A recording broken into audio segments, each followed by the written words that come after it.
friends, welcome or welcome back to my YouTube channel. It's me. Okay, so today I'm actually feeling a little bit sick. It's been -20 for the past 4 days here in Canada, Alberta. It's crazy cold outside, so yeah, I've been feeling a little bit sick. But anyways, that's not going to stop me from making this video.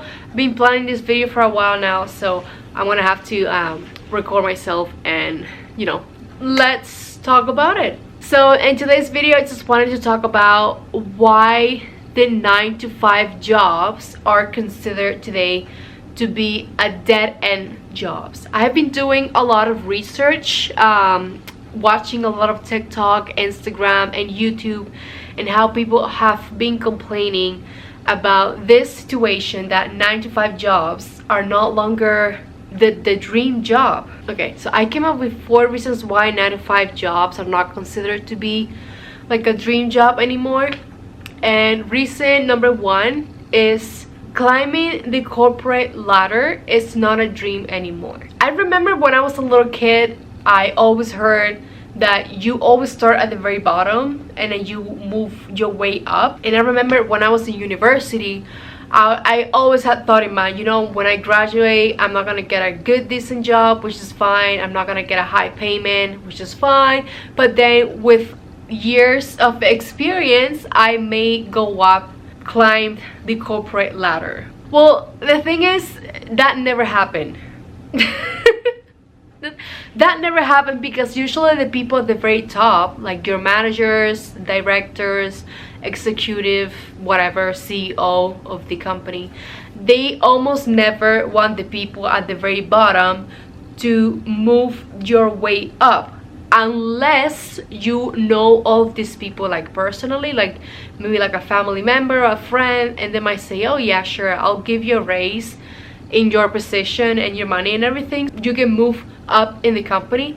But if you don't have any connections within that company, you're very much stuck at the very bottom. Let's say, for example, if you want to get experience, if you want to grab like new projects or something like that, and most of the time it's really hard for these people to actually give you a project so you can work on and challenge yourself, so you can get more knowledge and experience, so you can move, you know, up in the pyramid in the company.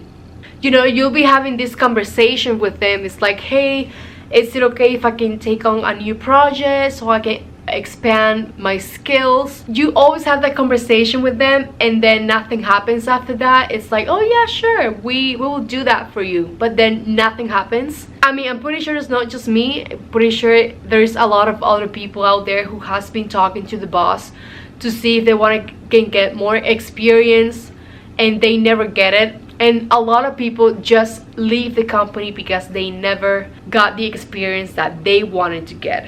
It has happened to me. It has happened to some other people too. You're basically a slave to them. You are at the very bottom and you will stay at the very bottom. Reason number 2, the bullying that comes with a company. So I've heard this one so many times. People at the very top, for some reason, they always like bully you. And like, it's really hard to find a company where you feel like a family. You know, there's like this massive companies out there that they're always saying, oh yes, we are a family, we take care of each other, which is complete. It's never true. Every time a company tells you that, just run, because they just want to encourage workers to work even more, but they never pay you the right amount of money. They never pay you right. You are overworked. So there's a lot of bullying when it comes to like managers or supervisors and the people at the very bottom. I used to work for a company like that where I was bullied the whole time. I don't know why managers do that. Just because they have a superior position to yours, it doesn't mean that they have to bully you. But a lot of managers actually do that. They have a superior position than yours and they actually bully you. Even when you make the smallest mistake, they'll be like, why do you do this? Anyways, the point is that there's a lot of bullying in a lot of the companies, like especially big massive companies. So the people at the top, they always treat the people at the bottom like trash, like if they're nobody. And sometimes people at the very bottom are the ones who work the hardest in the company, and they're the ones who get paid less. Okay, reason number 3, you're getting fired over anything. And all of these reasons are connected. I feel like I'm trying to explain the same thing, but if you know what I mean, every single reason is connected. And this happens a lot in bigger companies. When you make a mistake, sometimes you make a mistake because the training is not right. And let me tell you, this usually happens a lot. When the training is not good, you'll be making a lot of mistakes. And this is what happens. People in the management, top management, will blame you for making these mistakes. And then you're like, how about the training wasn't right? Because a lot of the times the training is not even that good. And many management, they always expect new people to like know everything for some reason. I have been there when I worked for 2 companies and I was like completely new. For some reason the management expected me to know everything, to how to fix the printer, how to fix that, and how to fix this. I was like, this is just an internship. How can you expect me to do all of these things? This is like my first professional job. And the amount of stress that you go to just because you're doing something and you're thinking about, oh my god, am I going to get fired already? Like, if I made a little mistake, am I going to get fired over this, and I'm going to get fired over that? So you start thinking about all these little mistakes that you don't want to do because they already have you on your ass. Because they'll call you once and they threaten you that they will fire you, and then that really takes up on your mental health. Like, it's not really worth it when you're working for somebody. You are always going to be replaceable when you work for these companies. If you make a mistake, they'll find somebody else to replace you. They'll fire you, find someone else, and voila, you didn't get experience. You didn't move up the corporate ladder. You always stay at the same place. And that's what usually happens in 9-to-5 jobs. And this is one of the reasons why a lot of people today, they don't want to work 9-to-5 jobs. It's really sad because it used to be the dream. When you were working in a really massive company, like a corporate company, you were like, you know, working in an office. That doesn't happen anymore. It doesn't happen anymore. People are tired of working 9-to-5 jobs because it's the modern slave. We are basically slaves. And this is one of the reasons why people are opening so many businesses. Like, I just hear someone else saying, oh, I'm going to open my business. I'm tired of working for someone else. Like, everybody gets tired from someone else and everybody wants to open a business.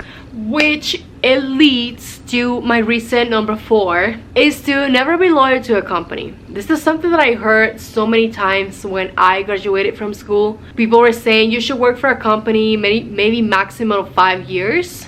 I know some people were switching job from job like every 2 to 3 years, but I would say people most of the time said maximum 5 years to get the experience, and then you can move on to another company where they can value you more and you can get a higher payment. Sometimes that works, sometimes it doesn't. Like, I know some people be trying to challenge themselves to get new skills because the same company didn't allow them to improve their skills, so they will move to a different company where there's no bullying, there's better managers, or there's better payment. But let me tell you, it's usually the same thing. Like, even if you move to one company to another, it may work for you, it may not. It just depends on what kind of job you have. But my opinion and my advice is that I don't think you should be moving a company like every year or every 2 years. Maybe just wait for 3 to 4 years for you to get some experience. Unless the work environment is toxic, then yes, you can move on to a new company which is like better. It's usually never better, but yeah. The point is that people are actually tiring of working 9-to-5 job because it's no longer the dream. It is modern slavery. Nobody can climb the corporate ladder and become successful unless you open your own business. This is why so many people are opening up their own business and working from themselves, because there's no point for you to work for someone else. And when you work for a big company, it's usually worse than when you work for a smaller company, at least in my opinion and in my experience. I worked for a big company, and one time, and these people, they were just hiring and firing people like all the time. And I have worked for a smaller company. They tend to be a little bit more caring, but it's still not the same thing. But you can see the difference. When you work for a big company, they will fire you very, very quickly, versus when you work for a smaller company. Anyways, this is just a video that I wanted to do today. It's a very short one. I think maybe, I don't know. Anyways, thank you so much for watching. Give it a thumbs up if you like this video. I want to see more videos like this where I can talk about today's society and what's going on with the economy and the issues that people have been going on. But yes, give it a thumbs up and subscribe to my channel, and thank you so much for stopping by. Ciao.